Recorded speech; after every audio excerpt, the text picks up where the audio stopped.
Niarany falitetsy amin'ny la planète Ambojatov kosa ireo mpankafy ny Prince nandritra ny aliny 520 ny volana Jona lasa teo lanonana izay niarahana tamin'ny THB izy ity taorin'ny fampisehoana nataon'ny Prince dia nirosy tamin'ny diskoteka lehibe ny rehetra.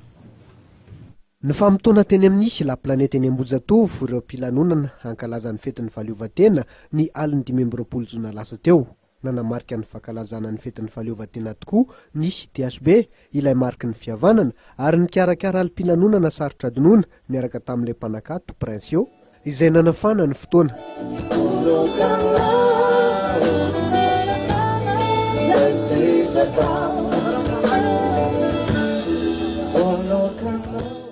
Nafana dia nafana ny lanonana ny faly avokoa ny rehetra nanatrika ny fotoana niaraka tamin'ireo hira nahafantarana ny Prince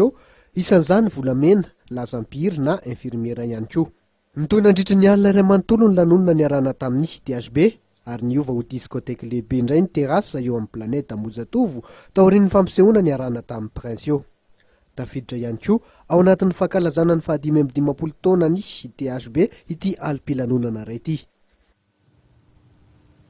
Ity mpamarana ny fampalalama tompoko lasa tompoko vavy dia tsara no mampafantatra antsika fa ivoaka ao amin'ny rapitso indray ny laharana vaovao ny gazety Lela Moderna gazety Mahery ny laharana fa 727 araka izany no ivoaka ao amin'ny rapitso tsy adino no mitondra ireo lohateny lohahevitra nahafantarana azy hatramin'ny izay dia mifanindrito ny fampalalama vaoantsika ny tontolo politika dia ny ako ny fivoriana ny tanterahan'ny GKM tao Addis Abeba no nivohitra tao anatin'ity fampalalama vao ity dia isaorana feno ny fanarahanao ny fampalalam-bavao hatramin'ny farany veloma tompoko.